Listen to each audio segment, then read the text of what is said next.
Adam, Seville 2, Manchester United 1, crashing out at the semi-final stage for the third time this season.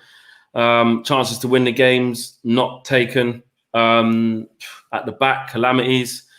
Players just looking a bit jaded. And where do you start at depicting that? You said it there, mate. Defence and attack, both to blame tonight. The one job that the defence had to do, they let us down. I mean, 3 shots on goal, 2 go in for Seville.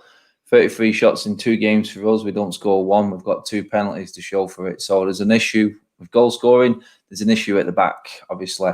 Big money needs to be spent in the summer to try and counteract this, because that's like a sort of like a build-up, like a starting sort of block to what's going to come next season. Seville are probably just bordering sort of Champions League standard, and we can't even get past that.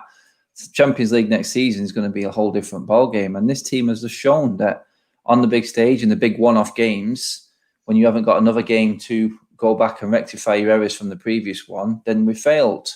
It's as simple as that. Knockout games, we failed this season. You said it, 3 semi-finals, lost them all. And you know what? Probably the best we've played in 5 weeks, to be honest, in that game there tonight. I thought the midfield was superb. I thought Fred, Pogba and Bruno all had excellent games. But Fred, he had a chance in that game. We talked about this before on the player rating show with Fred. As good as he has been at doing what he did do, and he did do that superbly tonight, I'm not going to have a go. But you got to put the ball in the net. You've got to have an end product. What is his end product?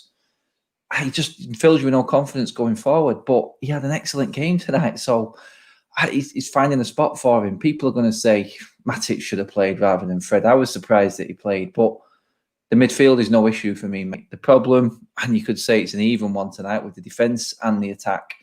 Money needs spending up front, money needs spending at the back. But then again, I'm looking at Lindelof and Wan-Bissaka, 90-odd million combined between them. Simple defending, mate. Lindelof should have took charge. How he's got the cheek to even come back and argue with Bruno after he berated him. I'd have been knocking him out on the pitch, mate, if he did that as a defender. It's absolutely criminal what he's done. And Bissaka didn't fill himself with much glory either. He's seen everything unfolding and let his guy go. So he has to take as much blame as Lindelof does for that. But being the centre-half and the commanding centre-half, Lindelof will take the flak. Bissaka will probably get off a little bit lightly. But then again, Wan-Bissaka was at fault for the first goal. Is it fine margins, Adam? Is it fine margins? How much of it is the fine margins of, like you said there, 30 odd chances created in 2 games and you've only scored 2 penalties? Yeah. And then how much of it is, I heard a stat there that we've got like the best defensive record in all of the 5 leagues, but you look at the types of goals we concede, they're laughable. The fullback situation, it's 50 million on Wan-Bissaka. Are you looking at that and thinking, is it unraveling that he needs more quality? We need more quality in that area, which is ludicrous to say after just spending 50 million. I saw a picture of Harry Maguire for the first goal, not even looking at the ball, just looking the other way. Brandon Williams didn't know where his man was. Very calamical, if that's even a word. I think I might have just made that word up, calamical. I don't even know. But do you get what I'm saying? It's like, when you look at the context of stats, you think, well, we're not conceding many goals. We're creating loads of chances. So that's a good thing. Yeah. But then in the key moments, in the big games, we ain't delivering. No, that's it, mate. It's exactly that. Because there are positives. There's loads of positives. And we have got a good team, but it's all about that mental side of it, that block. You talk about golfers and 90% of it being played in the head. You know what I mean? You can see all the talent in the world there. Jordan Spieth wins major after major. Then all of a sudden, bang, it's gone. The talent's still there. It's always there. It never wasn't. But it's that big occasion. Once you've made a glaring error or failed, i.e. semi-final, how do you come back from that? You look around the same players and think, what's changed? No one in my team has changed. So the only way you change it is by improving it. You bring in a different mentality. We did it with Bruno and things changed. We got back in the Champions League. But now there's another hurdle and it's the next step. The next step is being able to compete in them competitions, because we failed tonight. Because that Sevilla are like a Champions League sort of team. Even though they won the Europa League so many times, they are a decent Spanish team. And it's only going to get tougher than that. We were the better team tonight, but we lacked a killer instinct big time. Like you said, 2 games there in a row where we've absolutely battered teams and we couldn't score a goal. If Harry Kane was in there taking one of them chances, would it have scored? Probably yes. That's the difference.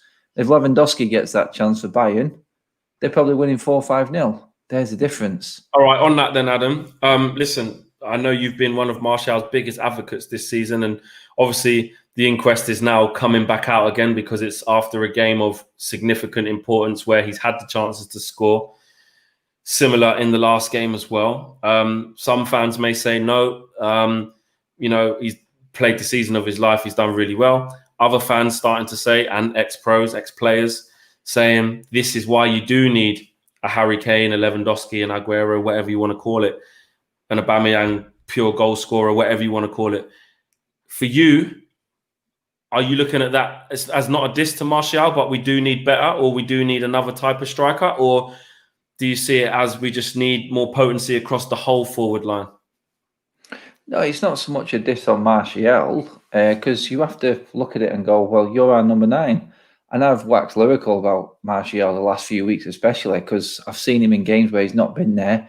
And then when we need him, he's proved it. He's banging, it goes.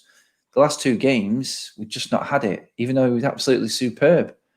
His build-up play and his link-up play is absolutely phenomenal. But on certain occasions, and we're only picking at it, it only hurts because we haven't got another game to go to now. So it feels sorer than what it really is.